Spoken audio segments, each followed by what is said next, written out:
We are fortunate today by four veterans who will share their personal histories as mothers and service members. Before we kick off the panel, we are honored to welcome U.S. Senators Tammy Duckworth from Illinois and Joni Ernst from Iowa, of different political parties, but both moms and veterans, which underscores not only the dual roles of service to country and family, but also a shared commitment to our national well-being that transcends the partisan divide and unites us as Americans. Hi, everyone. This is Senator Joni Ernst from the great state of Iowa. As a mother, a combat veteran, and a Veterans History Project participant, I am pleased to introduce today's Library of Congress panel discussion on motherhood and the military. In 2003, when my daughter Libby was just a little girl, I deployed to Kuwait during Operation Iraqi Freedom as company commander of the Iowa National Guard's 1168th Transportation Company, running supply convoys into southern Iraq. It wasn't easy leaving my little girl to serve our country halfway across the world, and that experience left me with a deep appreciation for the sacrifice our military families make, particularly our moms in uniform. In 2019, I recorded and donated my oral history to the library's Veterans History Project.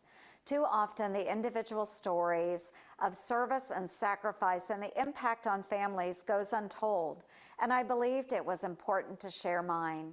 If you are a veteran or Gold Star family member, please consider contributing your story to the Veterans History Project to our wonderful Library of Congress. It is important that these firsthand memories be preserved and made accessible for future generations to learn from and to be inspired by. Happy Mother's Day to all of my fellow mothers. May God bless our men and women in uniform and our veterans who have sacrificed so much. Thank you, and I hope you enjoy the program. Hello, I'm United States Senator Tammy Duckworth of Illinois. As a mother, a combat veteran, and Veterans History Project participant, I am pleased to introduce today's Library of Congress panel discussion on motherhood and the military. For many of us, service to our country is a family affair. In my family, there's been a Duckworth serving in uniform during every period of conflict in our nation's history, going to even before the Revolution during the French and Indian Wars. I'm proud to have continued that family legacy of in the United States Army Reserves and in the Illinois Army National Guard. In 2010, I recorded and donated my oral history to the library's Veterans History Project. I spoke about my deployment as a combat pilot in Iraq and the loss of my legs when the Black Hawk helicopter I was co-piloting was shot down. Essential to the telling of that story is my family, the long stretches apart from my loved ones, and how my husband left his job to stay with me during my 13-month recovery at Walter Reed Army Medical Center. I'm proud of my military service. I'm proud of my husband's military service.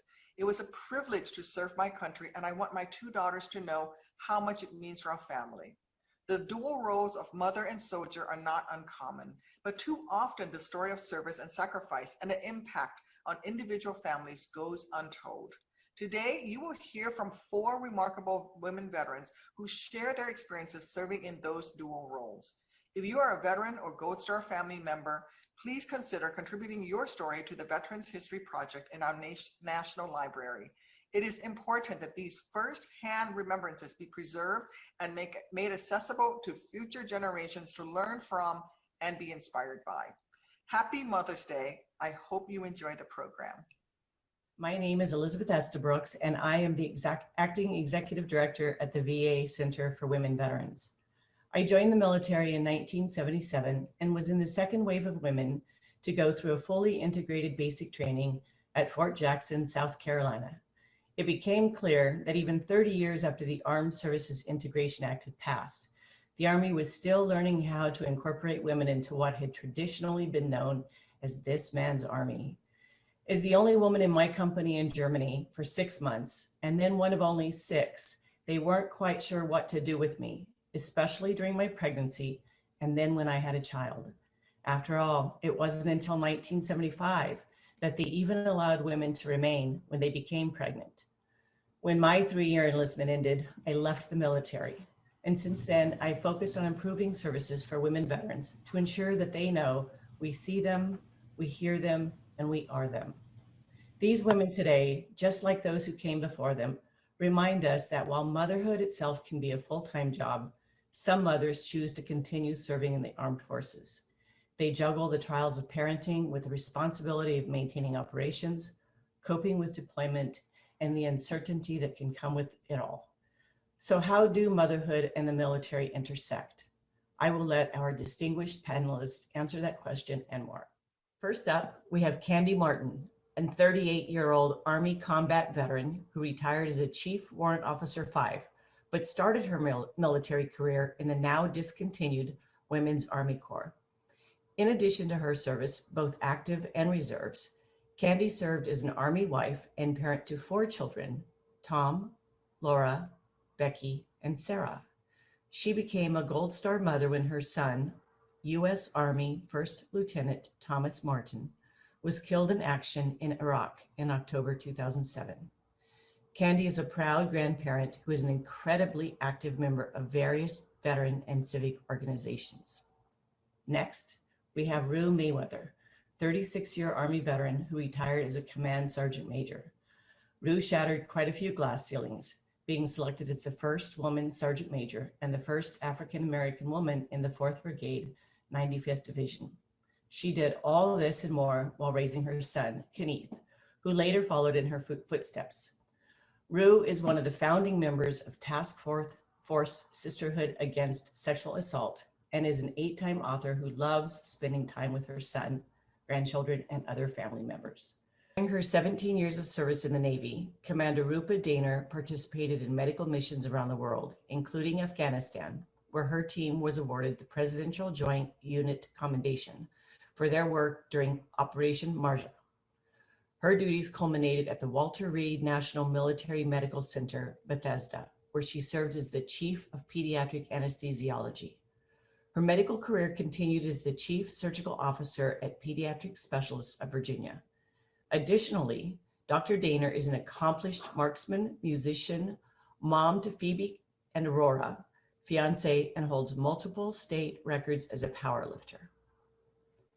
Mary Deaver was an Air Force media broadcast journalist who served as an embedded media, video, and photojournalist in Japan, Iraq, and Afghanistan.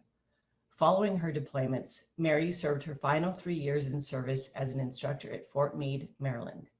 After 10 years of service, Mary took a role as the Assistant National Communications Director for the 1.2 million member DAV, Disabled American Veterans, where she helps to fulfill the promises to the men and women who served while spending time with her family, including her son, 6-year-old Max. Thank you all so much for joining us today. I'm so honored to be here with such empowered women veterans.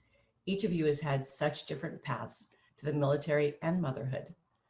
Military mothers come in all different shapes and sizes. They are mothers while wearing their uniform. They may also be spouses running a household, and they may also watch with pride as their children raise their right hand in service to this nation, or in the case of Candy Martin, did all 3. Candy, you were a WAC when you met your husband, Ed. Can you walk us through what it was like to run the household by yourself while serving in the reserves, and then to switch roles with your husband when your kids were teenagers?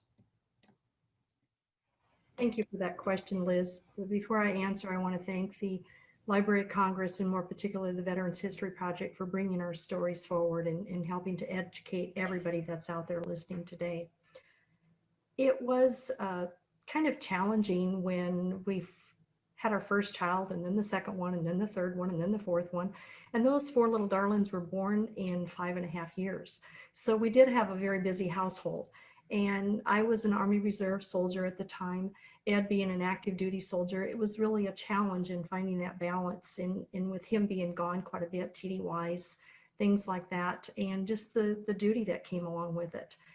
It was a time when I learned that as we would PCS around, that I had to find my own support system, whatever that support system was, whether it was the neighbors, whether it was the family readiness group, whether it was our church, and things like that. There was one in particular that comes to mind when I think about that support system. Her name is Sharon, and her husband was stationed with my husband. And because of that, the 2 of us got together quite a bit.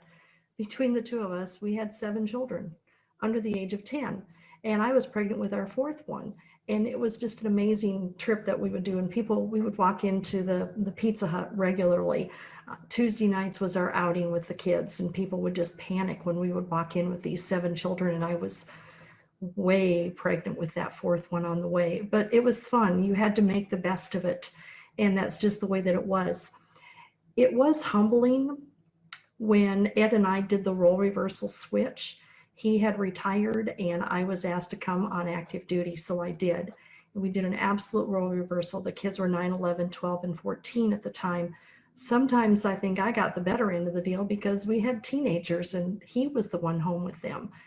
It was challenging at first in that he would do all the laundry. And I remember thinking after 6 months, the towels were folded. They weren't folded how I would have folded them, but they were folded, and that's all that really mattered. So you had to just make sure that you looked at what made a difference. What was the priorities? Were the kids happy? Were they healthy? Were they adjusted, and were they doing okay with that?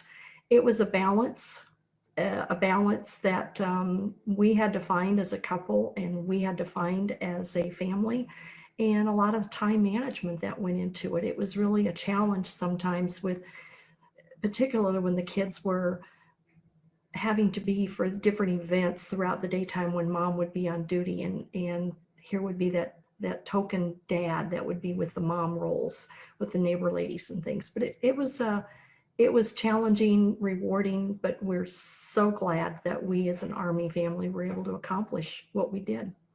Thank you. Wonderful. Thank you for sharing those stories and that experience with us. Mary, Candy spoke about limited resources around her and creating her own network of support. You served at a different time and in a different branch. What was your experience like with the Air Force? Well, the first thing I'd like to say is thank you to all the women that served before I did and broke down a lot of these barriers that I didn't have to face. Whenever I came in and told my first sergeant that I was expecting, I'd been trying for a long, my husband and I have been trying for a long time. There was no repercussion. Everyone was excited. And I know from talking to other people that it wasn't always like that. So I want to thank all the women that have come before me and really knocked down those walls so that people like me and the ones that are still serving don't have as much pushback as I know was in the past. So thank you for that. For me, I was on instructor duty, so I was I was very much supported, like I said, by my command. Some of the issues I did run into, though, was I was in a joint environment.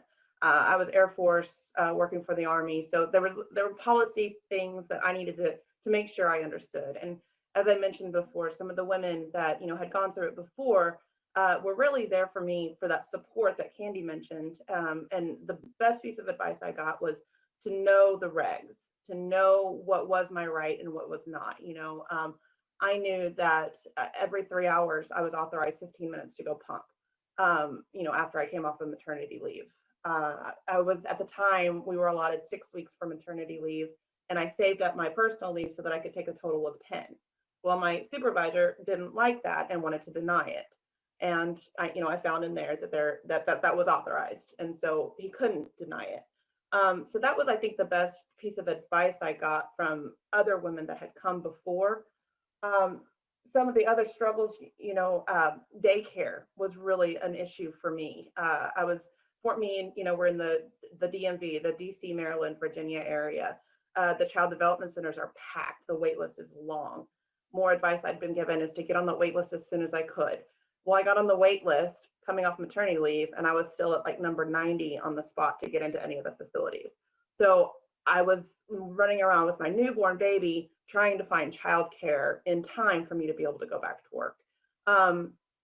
So, I mean, that was an issue. And that led to another issue as far as because I wasn't on base and I wasn't with the child development center, hours were different.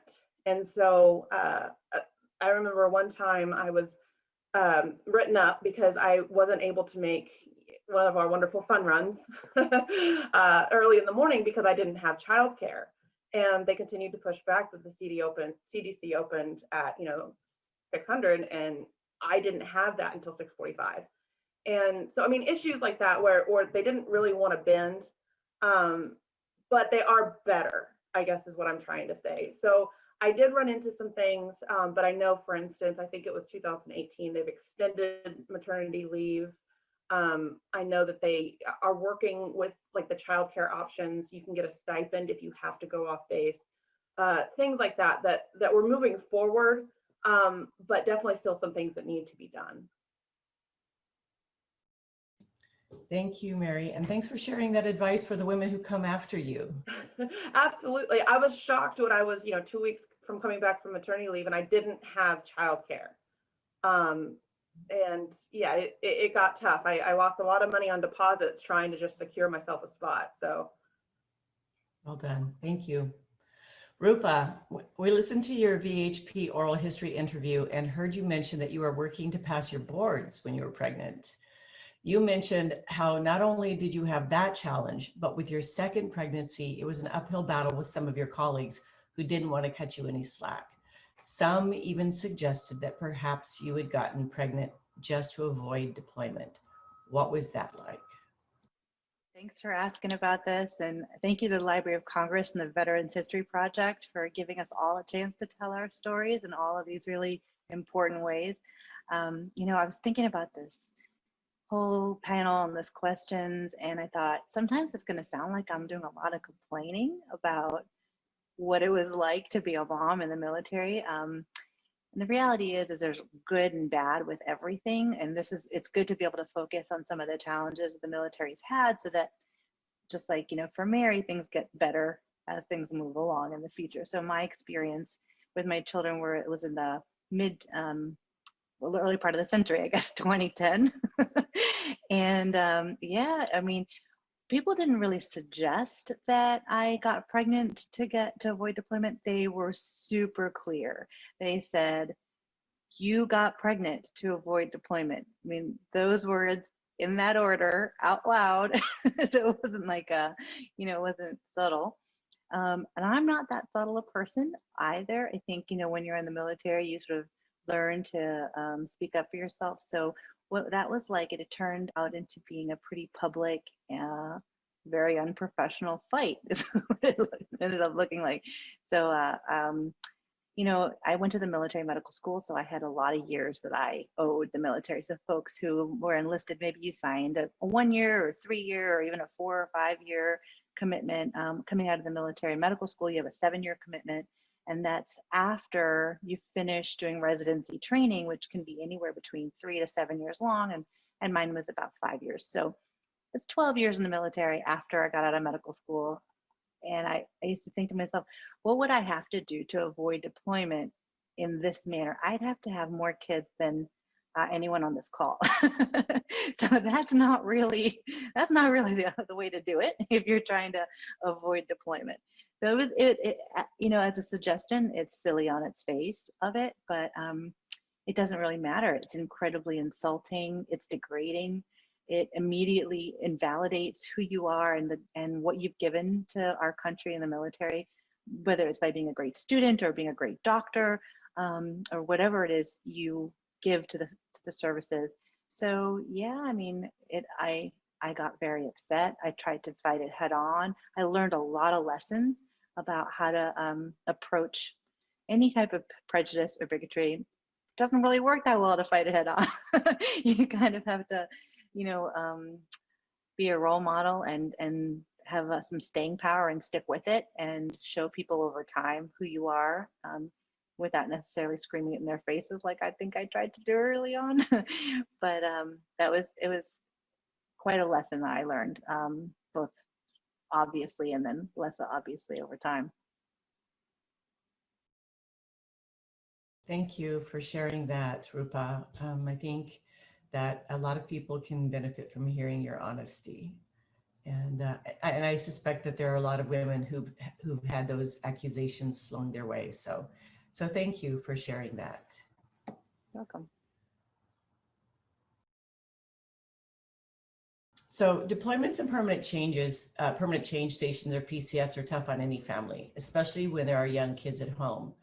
Rue, you joined the military when your son, Kenneth, was 4 years old. It wasn't long after training that you PCSed or received a permanent change station to Korea. How did you prepare for that? What was it like during, and how did you reconnect after being gone for almost a year? I'm not really sure there's a way to prepare. You know, you think you know, but then when that day comes, it's like, wow. So that was my wow, you know, and then to be actually gone for a year, you know, the days in between. So I did, I think what most mothers would do. Fortunately, there was a store in Youngstown called Victory Town, I think. It was like one of the more modern department stores. They had toys and kind of like not really like a dealer's because they had toys too, but that store became my friend and my son's friend because every chance I got, I was there buying him things, and you know, we talked a lot, and I engaged with him as much as I could, you know, to stay in his life. And I think the heartbreak though was when I came home, and because he had been with his dad, they had bonded. I mean, they were closer than air to begin with. But what I noticed, like, they came to pick me up at the airport, and naturally he was happy to see me. But then I noticed, like, he was just distant, and I thought, and that just broke my heart. But then, you know, being a quick thinker and ready person on my feet, I have to analyze that and just size up what that was, you know. Okay, you haven't been here, he's been with his dad, you know, and it isn't that he doesn't love you, you just haven't been here. And so I basically just had to just step back and allow the love to regrow with us. And so we had this thing before where we would go on our little dates, and we would always go either to Sonic's or McDonald's, and it would just be his time, and he could talk about whatever he wanted, and we do whatever he wanted. And we still do that now whenever he's in town. You know, we go to dinner, a movie, and we eventually rebonded. But you know, and it took about a year for us to reconnect. Wow, thank you. That was so touching and so beautiful. And I think so important for so many women who are experiencing that to hear. So thank you for sharing that. The deployment of military women with children is a growing phenomenon. According to an article in Military Medicine, women represent anywhere from 15% to 20% of all active and reserve military members, and more than 40% of military women have children. Rupa, I understand that Phoebe and Aurora were in preschool when you found out you were deploying to Afghanistan. Same question to you. How did you prepare for that, and what was it like during? And how did you reconnect after we? Yeah, thank you for that question. It's nice to be able to answer that along with Rue being here to kind of hear her story as well. I think the first thing I did was have a little miniature panic attack where I felt like I couldn't breathe and wasn't sure what to do next. And like Rue, I had to take a minute and say to myself, hold on, you can think through this. Something's going to change. You'll be able to prepare for this somehow or another. And the kids were 2 and 4, and they did stay with their dad, who wasn't used to taking care of them quite the same way I was. So that was going to be a big change for him as well. So I did everything I could think of, actually. You know, now we're looking at a different time frame. The internet is just kind of growing at this point. So I was able to go on at that time, very, very high cutting edge website, Snapfish, and print out a blanket that had photos of me and the daughter who I gave the blanket to. So I made 2 blankets, one for each kid, and I printed out photos and called it a mommy blanket. That was like very forward thinking back then because no one else could do that. They were like, what website did you go to? So I did that.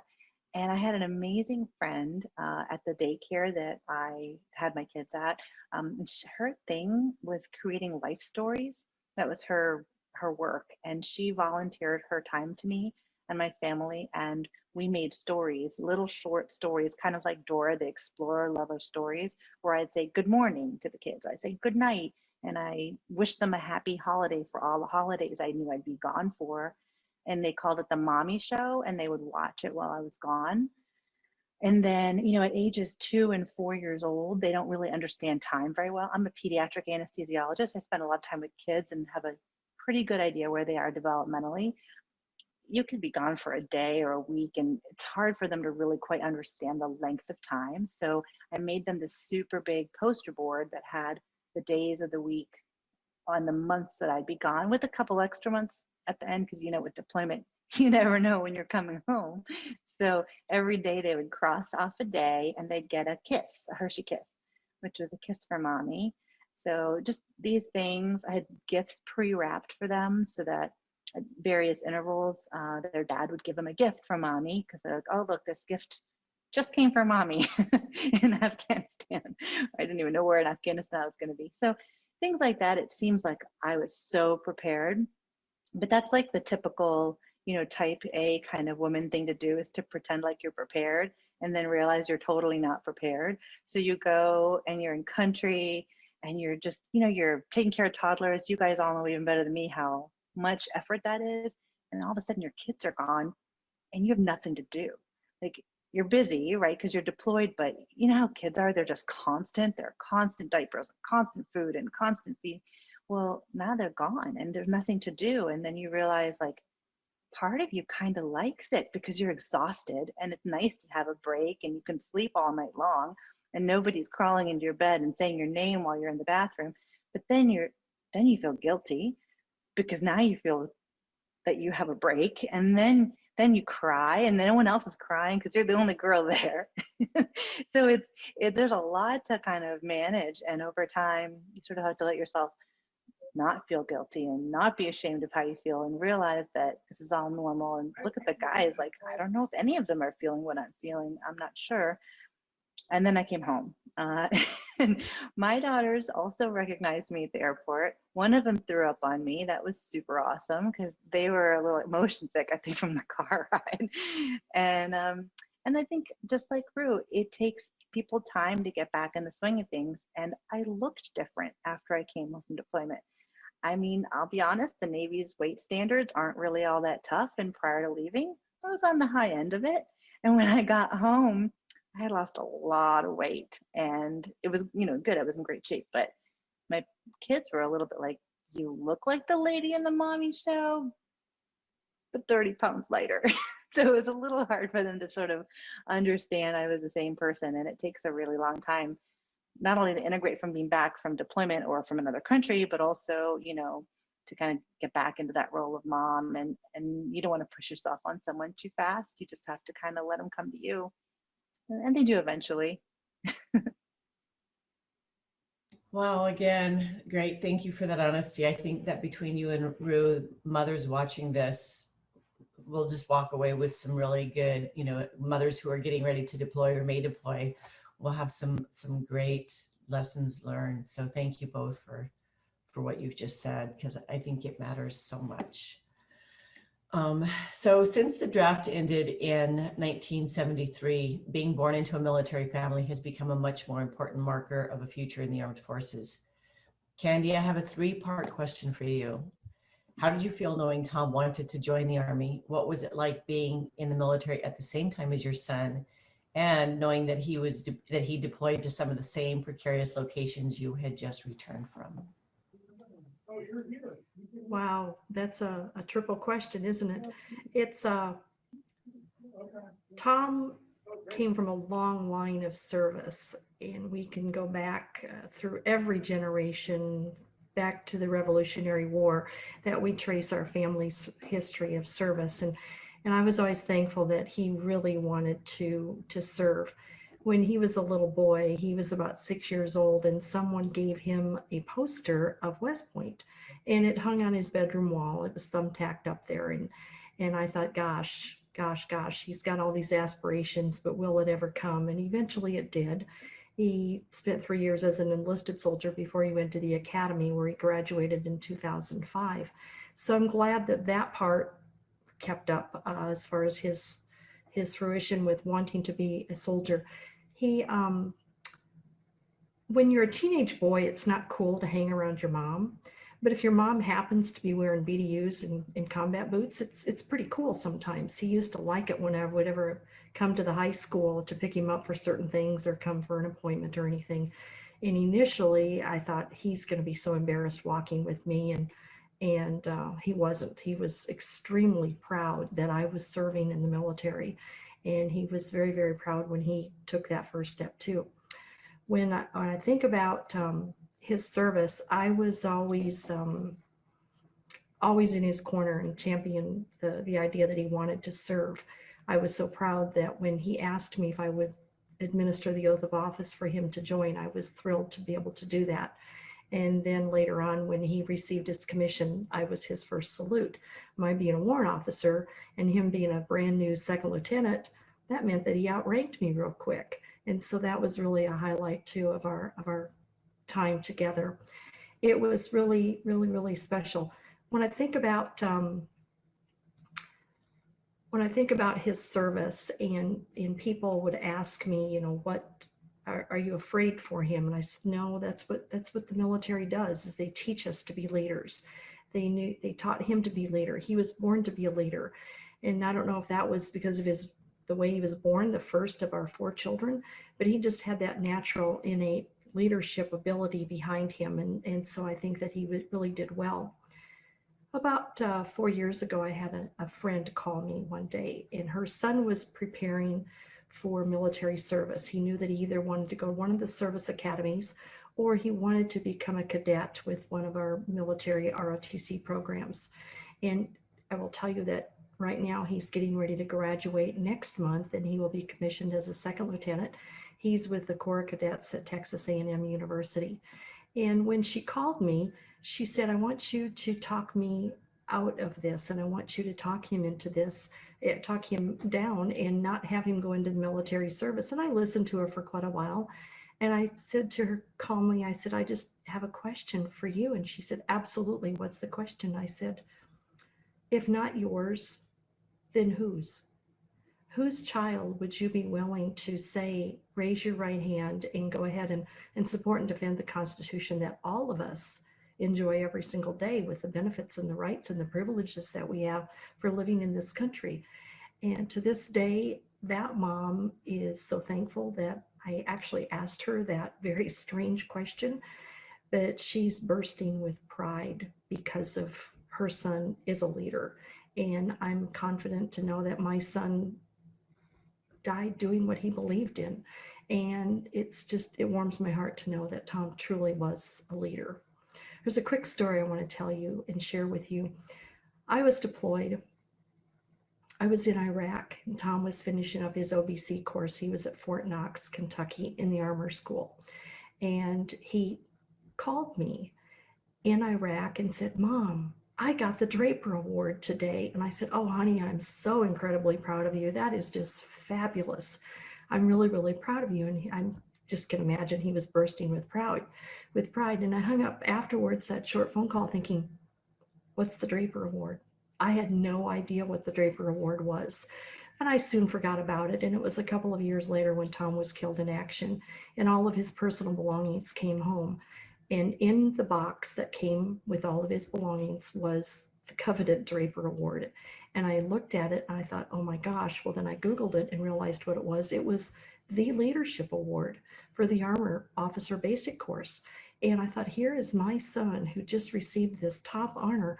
And boy, I felt like the worst mother in the world. I had no idea what it was, but I do remember thinking back to my cheerleader moment where, yes, you did really, really great. And mommy is so proud of you. But here he was, a soldier, something that I had had for all of my life. And I was so glad that I thought back to that time. I wish you were here now so that I could tell him how proud I really was, but I think he always knew it, and that's a really good thing. So I was proud being a soldier, proud being a mom, and proud being a mom of a soldier. Thank you. Wow, thank you for sharing that beautiful and touching story. And I'm pretty sure he knows how proud you were of him. So many powerful and empowered mothers here. I just am so touched. Thank you all. It's just wonderful to hear your stories. Rue, your son Kenneth also deployed just after you to a close by location in Iraq. Do you have some peace of mind knowing he was close by? And can you share about a very special Mother's Day you were able to cook up? Yes. Denise and I always spend Mother's Day together, or we try to. So when we deployed to Iraq, he was in Taji, I was in Baghdad. And so unknown to me, he was planning to come to Baghdad while I was planning to go to Taji. So I had picked up the phone and I was coordinating with his CSM to travel to Taji. And so my plan actually was executed. So I actually arrived in Taji. His CSM picked me up. And so I think his S3 or someone told him that they needed to talk to him, like very sternly. So he was like, I couldn't imagine what they wanted to talk to me about. So anyway, he comes in the room and I'm standing there and he's just like, and so he told his commander, she's always up to something. And so that was great. And so after that, we were able to spend Father's Day together because I was there still in June. And also later on, he got promoted while I was there. So I got to pin him.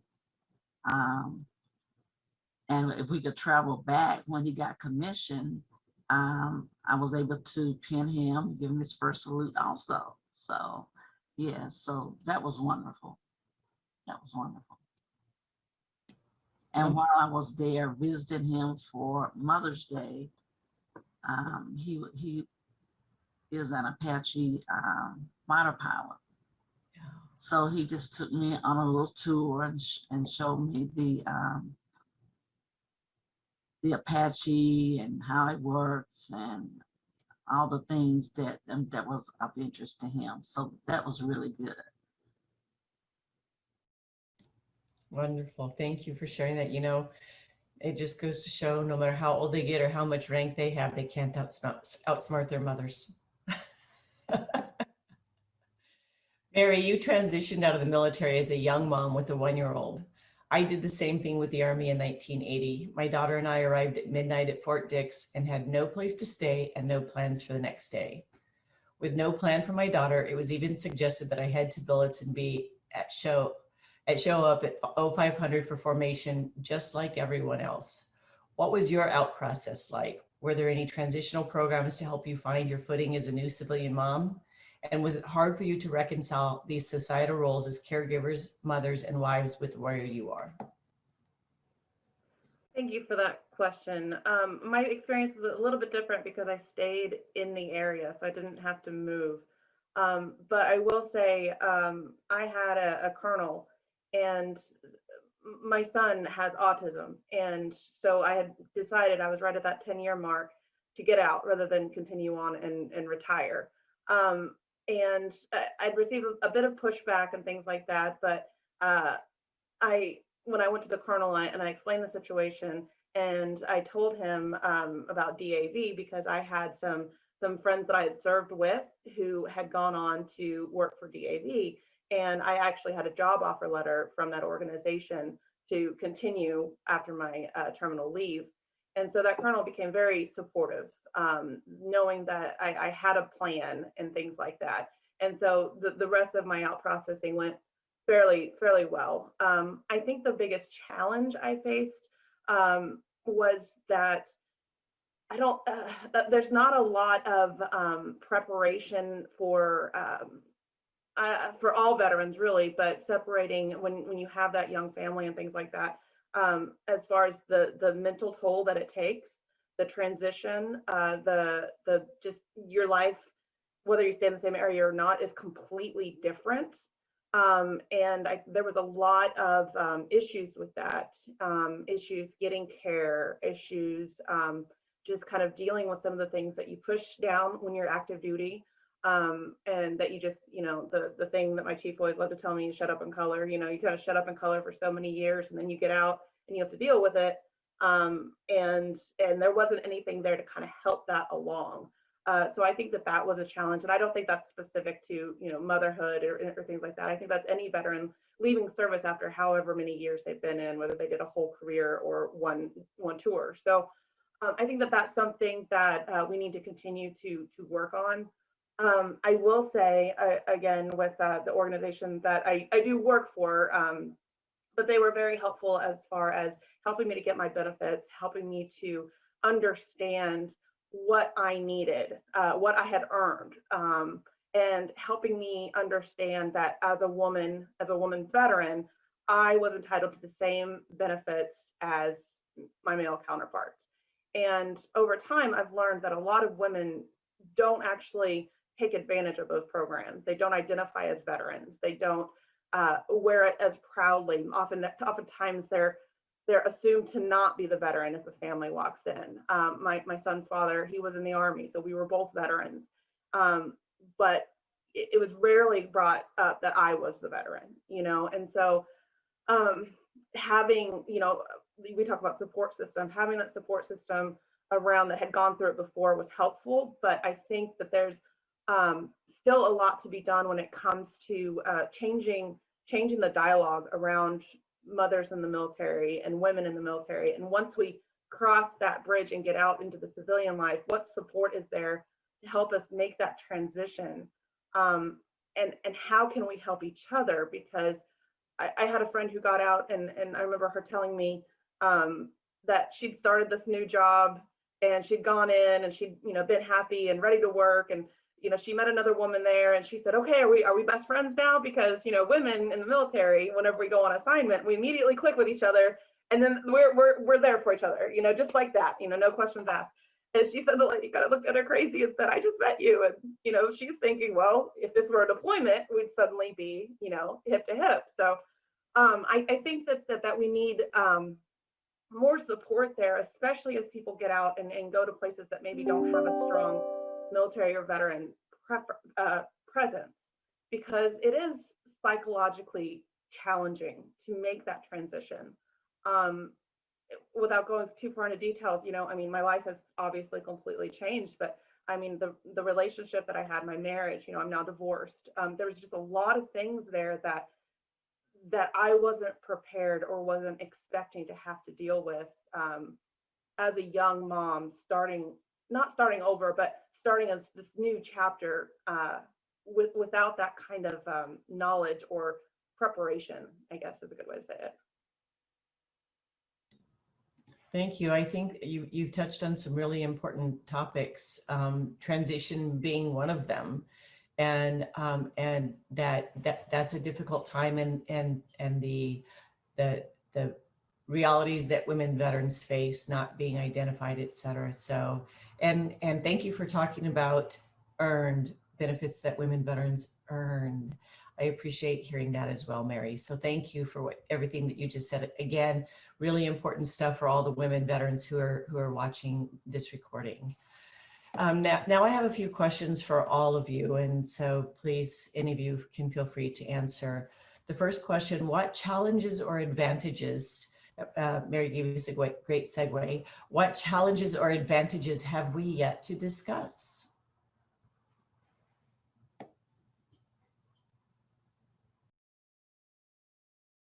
Kendi? I think the challenges that we haven't really discussed, Mary hit on it a little bit with where do we go from here?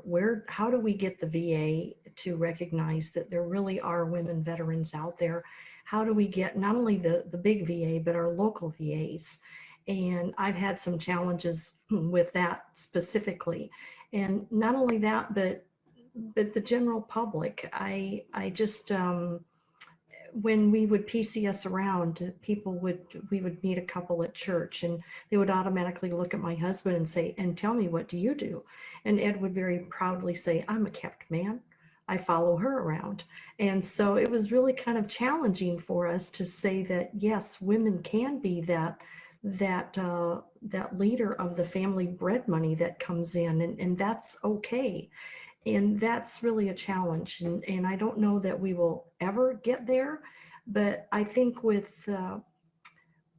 programs such as this that get the word out that there are women with unique challenges, women who serve our country with very unique challenges, and it doesn't stop when you take the uniform off. So I think we need to continue with these type of education. Great question. Thank you. Mary? I would just piggyback off of what Candy said. We've made significant progress over the last few years. The passage of the Deborah Sampson Act that went through the last Congress helps incorporate a lot of these things that we've talked about today, and including education and resources for women veterans. But one of the things whenever we talk about motherhood and things like that is a recent study came out that only about 11% of VA facilities have maternity care. And so if we want women to take advantage of those benefits and those earned health care, we need to kind of bridge that. And if they have to go out in the community, we need more of a continuity of care, a communication, electronic health records, things like that, to make sure that the whole veteran is being cared for. And that includes maternity care or fertility care, women specific needs that sometimes aren't addressed at these local facilities, and then if they're sent out to the community, there's no communication. So I think that that's something that, as Candy said, as long as we continue this conversation and keep it moving forward, and educating other people around that to know what needs to be done, I think that we'll see significant increases. But with women who serve in the military have a higher risk of at-risk pregnancies. A lot of times with PTSD or MST or substance abuse issues. And so if they do need to go into the community for that maternity care, there needs to be that education element to help make sure that everything is covered for that veteran. Wonderful. Thank you so much. Ru and Rupa, do you have anything to add?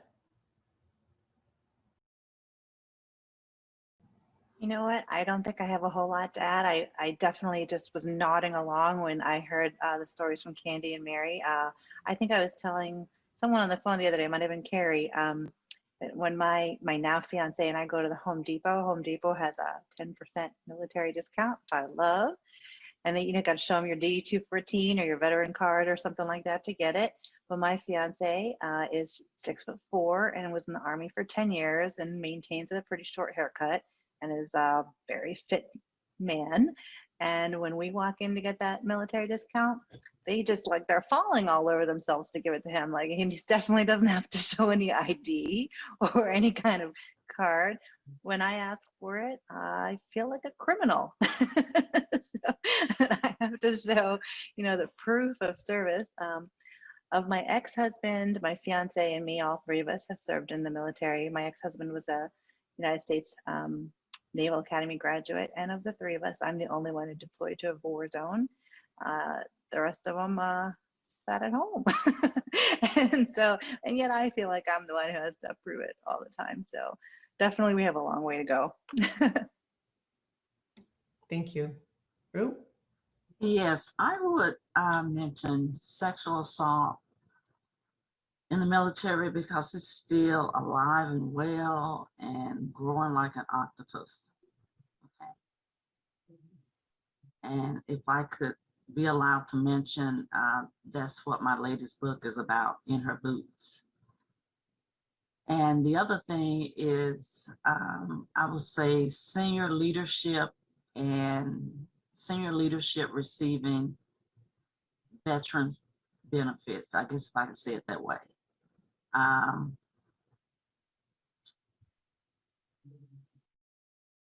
And I'll use myself as an example.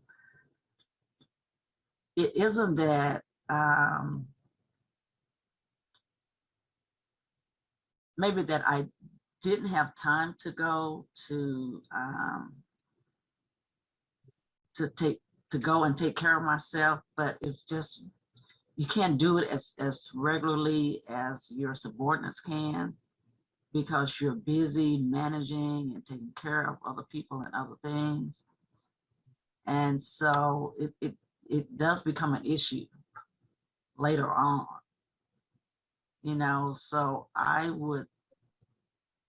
my goal or my wish is that the people at VA would recognize that.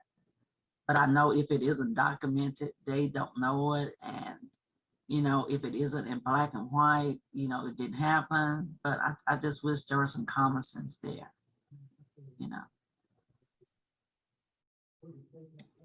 Thank you so much. So next question, do you think that serving in the military made you a better mother? And did being a mother make you a better service member? Rupa? I think being a mother makes me a better service member because I've noticed that in every leadership job I've ever had, including the one I currently have, it's like having all these extra children. And so you learn how to manage kids of very many different ages, even some in their 50s when it comes to this stuff. So, and the same lessons I learned with my kids when they were little, as teenagers, I kind of carry it over into my work. Thank you. All the hands went up at one time. Oh, okay.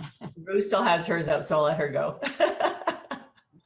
I would say being a mom made me a better leader, because at the end of the day, like with my son, everybody wants attention, everybody wants to be heard, everybody's view is important, and which it is, So what I always tell my folks, like when you come to me the first time and you don't get my attention, if it's really important, come back to me, come back to me again, because there's so many things going on top level that is important. I'm not saying that what you need isn't important, but my focus is elsewhere. So just come back to me, Excellent, thank you. Candy? When I think back about my role, my life, I couldn't have been a soldier without being a mom, and I couldn't have been a mom without being a soldier. So for me, they went hand in hand.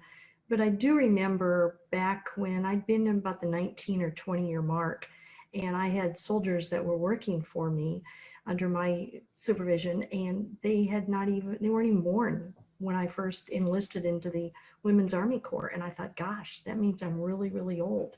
But they looked at me with respect. They looked at me with that mother figure with, gosh, maybe she does know what she's talking about because she's been doing this longer than we have been doing this.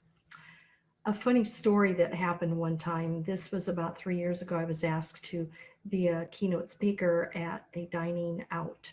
And there was about 900 soldiers that were there. And I think this had been the first dining out that they had had in years and years and years. It was for a brigade level. And they wouldn't stop talking. During all of the key introductions, the battalion commander couldn't get them to stop, or the brigade commander couldn't get them to stop. The command sergeant major was trying to get them to hush down. And finally I was introduced, and when I took the steps up to the dais, I thought, gosh, what am I going to do? They're not going to hear a word that I have to say because they won't quit talking. So I just stood at the microphone and looked across this whole sea of 900 young soldier faces and said, it's a mom thing. I'm going to wait until they all get quiet.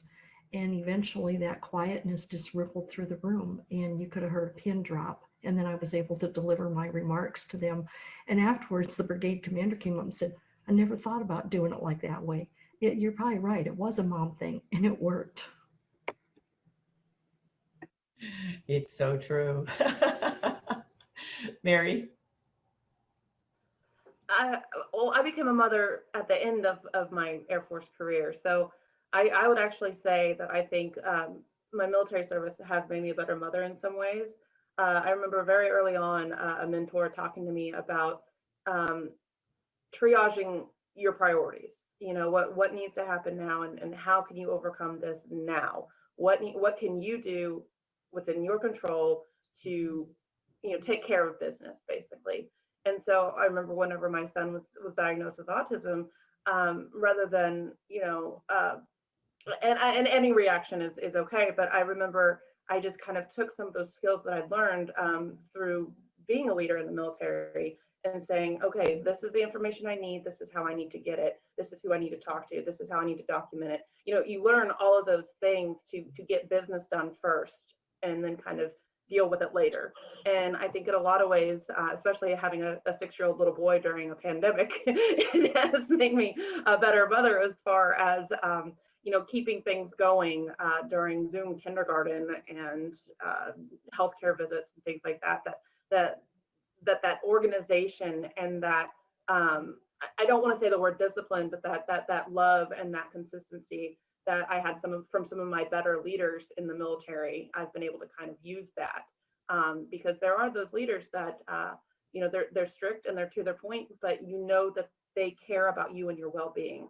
And that's how I feel that has impacted me as a mother. I feel like I'm able to kind of bring that. My son knows that he is my son in stars, but he also knows don't mess with me. If I've said this or I've said that, and I've had to pull that out, at certain points during his care for advocacy reasons and for the school board and things like that.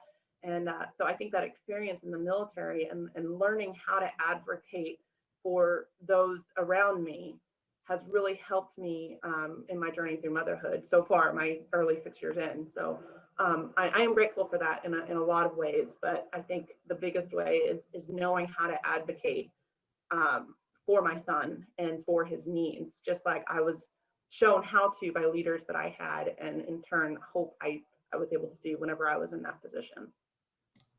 Excellent. Again, great advice for those watching. Thank you. Okay. Well, we're at the end.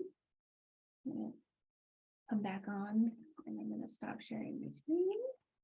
But thank you everyone for joining and listening to that wonderful video. Even though we didn't finish it all, I'll put the video link in the chat in case people want to finish watching it.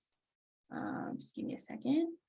But I don't know if anyone wanted to comment really quick and just say, anything that they learned from watching that. I know for me, oh, come on, I didn't. Okay.